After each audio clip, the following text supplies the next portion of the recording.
નમસ્કાર મિત્રો, સ્વાગત છે તમારું માર્કેટ બુલેટિન ચેનલમાં.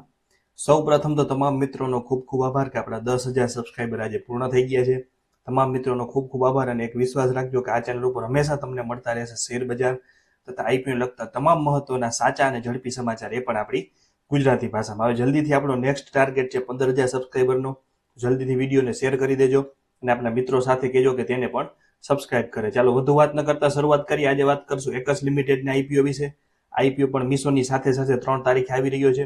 મીશોનો વિડીયો તમને ખ્યાલ જ છે ને તમે જોઈ પણ લીધો હશે કે આપણે પોસ્ટ કરી દીધો છે, અને ના જોયો હોય તો તે પણ ખાસ જોઈ લેજો. વાત કરીએ એકસ લિમિટેડના આઈપીઓની, તો કંપનીની વ્યવસાયથી શરૂઆત કરશું. એકસ લિમિટેડ મુખ્યત્વે 2 મોટા ક્ષેત્રોમાં કામ કરે છે, જેમાં એરોસ્પેસ સેગમેન્ટ તેમનો સૌથી મોટો અને મુખ્ય વ્યવસાય છે, જેમાં કંપનીના વિમાનના જટિલ ભાગો જેમ કે એન્જિન સિસ્ટમ્સ, લેન્ડિંગ ગિયર્સના ભાગો અને ફ્યુઝલેજ સ્ટ્રક્ચર્સ બનાવવામાં કંપની માહેર છે. તેઓ એરબસ, બોઈંગ જેવી વિશ્વની સૌથી મોટી વિમાન બનાવતી કંપનીઓ માટે સપ્લાયર તરીકે કામ કરે છે, એટલે કે તેઓ સીધા મોટી કંપનીઓને તેમના પાર્ટ્સ પૂરા પાડે છે. આ કામગીરી માટે કંપની પાસે ભારતમાં એક ખાસ ફેક્ટરી એરિયા એટલે કે સ્પેશિયલ ઇકોનોમિક ઝોન છે, જ્યાં ફોર્જિંગથી લઈને ફિનિશિંગ સુધીનું બધું જ કામ એક જગ્યા ઉપર થાય છે, જે તેમને એક અનોખી તાકાત આપે છે. આ ઉપરાંત કંપનીનો એક નાનો ભાગ કન્ઝ્યુમર સેગમેન્ટમાં પણ છે, જ્યાં તેઓ રમકડા, કુકવેર એટલે કે નોનસ્ટિક વાસણો અને સ્માર્ટ ડિવાઇસીસના કોમ્પોનેન્ટ્સ પણ બનાવે છે.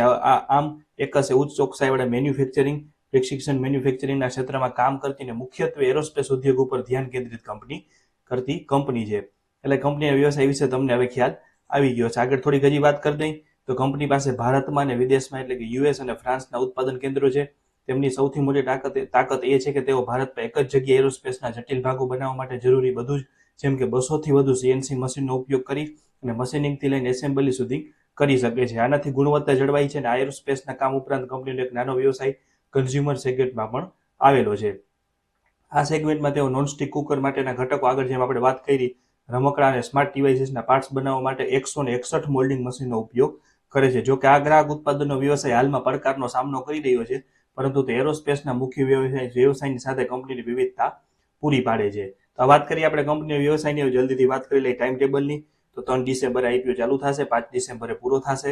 ₹10 ફેસ વેલ્યુ, 118 થી ₹124 પ્રાઇસ બેન્ડ, ₹11 કર્મચારીઓ માટે ડિસ્કાઉન્ટ, 120 શેરની લોટ સાઇઝ અને 921.81 કરોડનો કુલ આઈપીઓ છે, જેમાંથી 251.81 કરોડનો ઓએફએસ છે અને 670 કરોડનો ફ્રેશ ઇસ્યુ છે. 2 ડિસેમ્બરના રોજ આની એન્કર બુક આવશે. વાત કરી કેટેગરી ડિટેલ્સની, તો રિટેલર માટે 10%, 120 શેરની અરજી કરવાની રકમ થઈ 14,880 અને રિટેલર માટે ફક્ત 61,802 અરજીઓ અનામત રાખવામાં આવેલી છે. સ્મોલ એચએનઆઈની વાત કરીએ તો 1,680 શેરની અરજી કરવાની રકમ થાય 2,08,320 અને તેના માટે 2,207 અરજીઓ અનામત રાખવામાં આવેલી છે. બિગ એચએનઆઈ કોટામાં 8,160 શેરની અરજી કરવાની રકમ થાય 10,11,840 અને તેના માટે 4,414 અરજીઓ અનામત રાખવામાં આવેલી છે. હવે જલ્દીથી વાત કરી લઈ કંપનીના પરિણામોની.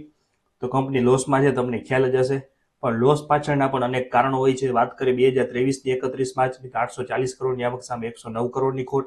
31 માર્ચ 2024 988 કરોડની આવક સામે ફક્ત 14 કરોડની ખોટ, એટલે કે 109 કરોડની ખોટમાંથી સીધી 14 કરોડ ઉપર ખોટ આવી ગઈ. તેનું કારણ પણ વાત કરશું.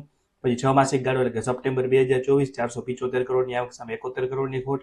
પછી આખું વર્ષ 31 માર્ચ 2025 959 કરોડની આવક સામે 102 કરોડની ખોટ અને 30 સપ્ટેમ્બર 2025 565 કરોડની આવક સામે 16.98 કરોડની ખોટ. તો આખા પરિણામનો સારાંશ લઈએ તો કંપનીની નાણાકીય સ્થિતિ મુખ્યત્વે તેના એરોસ્પેસ સેગમેન્ટની મજબૂત કામગીરી પર આધારિત છે, જેમ આપણે આગળ વાત કરી, જેણે કંપનીને છેલ્લા 3 સમયગાળામાં આવક વૃદ્ધિ આપી છે. નાણાકીય વર્ષ 2024માં એરોસ્પેસના જોરે કુલ આવક 965 કરોડ થઈ, આપણે જેમ ઉપર જોયું, અને કંપનીનું વાર્ષિક નુકસાન 109 કરોડથી ઘટી અને માત્ર 14.24 કરોડ થયું. જો કે નાણાકીય વર્ષ 2025માં કન્ઝ્યુમર સેગમેન્ટમાં મોટો ઘટાડો આવતા કુલ આવક 924.61 કરોડ થઈ ગઈ.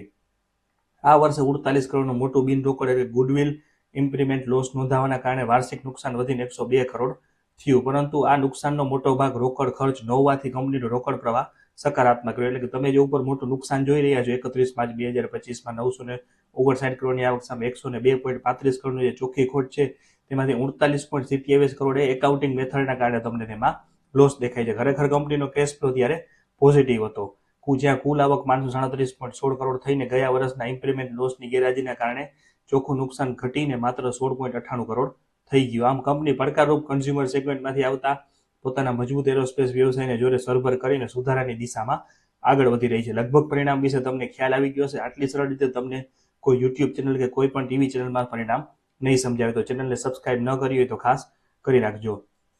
હવે વાત કરીએ સૌથી મહત્વની કે આઈપીઓ લાવવાના મુખ્ય કારણની, એટલે કે ફ્રેશ ઇસ્યુના પૈસાનો શું ઉપયોગ થશે. તો કંપની તેના નાણાકીય બોજ ઘટાડવા અને ભવિષ્યની વૃદ્ધિ માટે મૂડી ખર્ચ એટલે કેપિટલ એક્સપેન્ડિચરમાં રોકાણ કરવા માટે આઈપીઓ સક્ષમ બનાવશે. આઈપીઓમાંથી મળનારી રકમનો સૌથી મોટો હિસ્સો 433.17 કરોડ કંપની તેની 3 મુખ્ય સહાયક કંપનીનું બાકી દેવું ચૂકવવા માટે ફાળવવામાં આવશે. આ ઉપરાંત 64 કરોડ રૂપિયાનો ઉપયોગ નવી મશીનરી અને સાધનોની ખરીદી દ્વારા કંપનીની ઉત્પાદન ક્ષમતા વધારવા માટે કરવામાં આવશે, જેમાં કંપનીની પેટા કંપનીમાં પણ એક મોટું રોકાણ સામેલ છે. બાકી રહેલ રકમનો ઉપયોગ એક્વિઝિશન એટલે કે ઇનઓર્ગેનિક ગ્રોથ અને સામાન્ય કોર્પોરેટ હેતુઓ માટે કરવામાં આવશે. બીજી એક નોંધવા જેવી બાબત છે કે આ ભંડોળ ફ્રેશ રકમ ઉપરાંત પ્રી આઈપીઓ પ્લેસમેન્ટ એટલે કંપની આઈપીઓ પહેલા જ 144 કરોડનું પ્રી આઈપીઓ પ્લેસમેન્ટ પણ કરેલું છે. તેનો ઉપયોગ પણ આ બધા કારણો માટે કરવામાં આવશે.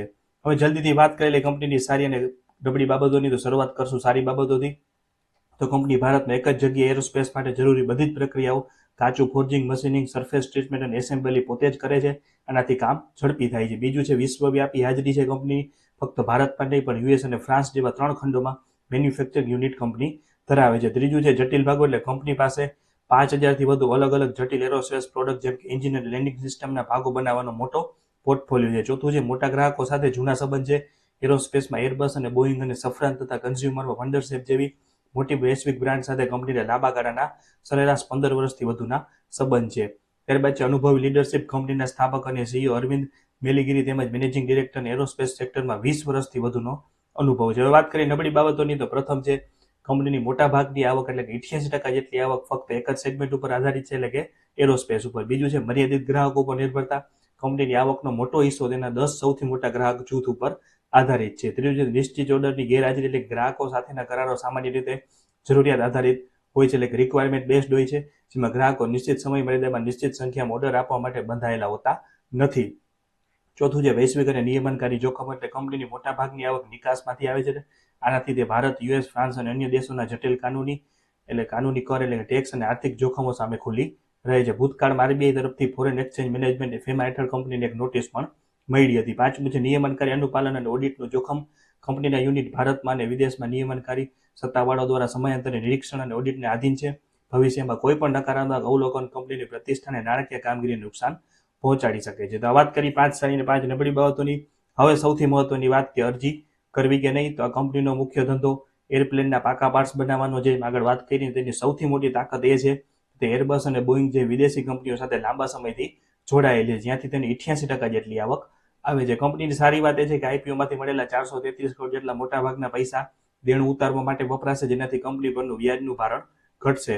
ભલે ચોપડે ખોટ મોટી દેખાતી હોય પણ ધંધો ચલાવવા માટે કંપની જરૂરી રોકડા એટલે કેશ ફ્લો સારા આવી રહ્યા છે, જે ધંધાની મજબૂતી બતાવે છે. આ બધી સારી બાબતોના કારણે એવી આશા છે કે આઈપીઓમાંથી કમસે કમ 15% 18% જેટલું સારું લિસ્ટિંગ ગેન મળી શકે છે, એટલે કે જોખમ લઈને અરજી કરી શકાય. જો કે આમાં બે મોટા જોખમ પણ છે. પહેલું કે કંપનીનો પી રેશિયોની ગણતરી થઈ ન શકે, કારણ કે કંપની લોસમાં છે. EV EBITDA ગણો તો 79-80 આસપાસ આવે છે, જેનો અર્થ છે કે તેના આજના નહીં પણ ભાવિ મોટા નફા માટે તમે પૈસા ચૂકવો છો. અને બીજું કે આઈપીઓની સાઇઝ નાની હોવાથી, કારણ કે રિટેલર માટે 10% છે, શેર મળવાના ચાન્સ પણ ઓછા છે. ઝડપી નફા એટલે કે લિસ્ટિંગ ગેન માટે આપણે રમીએ અને જોખમ લેવા તૈયાર હો તો અરજી કરી શકાય. અંગત રીતે આઈપીઓમાં અમે સારાથી મધ્યમ લિસ્ટિંગ નફા માટે અરજી કરશું, પણ યાદ રાખો કે કોઈ પણ રોકાણ કરતા પહેલા તમારા નાણાકીય સલાહકારની સલાહ લેવી ખૂબ જ જરૂરી છે. તો વાત કરીએ આપણે કંપનીના આઈપીઓ વિશે. ખાસ નોંધ લેવી કે સ્ટોક માર્કેટમાં રોકાણ જોખમને આધીન છે. આ કોઈ ખરીદ વેચાણની સલાહ નથી કે ટ્રેડિંગ ટિપ્સ નથી. વિડીયો આપેલી માહિતી આરએચપી પરથી લીધેલી છે અને વિડીયો બનાવવા પાછળ અમારો કોઈ અંગત ફાયદો નથી. કોઈ પણ પ્રકારનું રોકાણ કરતા પહેલા કે આઈપીઓમાં એપ્લાય કરતા પહેલા આપણે નાણાકીય સલાહકારની સલાહ લેવી જરૂરી છે. તો વાત કરીએ આપણે એકસ લિમિટેડના આઈપીઓ વિશે. તમને તમામ વિગતો માહિતી આઈપીએ પણ આપણી ગુજરાતી ભાષામાં. વિડીયો સારો લાગ્યો હોય તો વિડીયોને લાઇક કરી દેજો, ચેનલને સબસ્ક્રાઇબ કરી દેજો અને આપણા મિત્રો સાથે પણ આ વિડીયોની લિંક શેર કરી દેજો. આપણા ઇન્સ્ટાગ્રામના પેજને પણ ખાસ ફોલો કરી લેજો, જેમાં પણ આપણે સમયાંતરે સારા અપડેટ પોસ્ટ કરીએ છીએ. જોડાયેલા રહેજો. આભાર.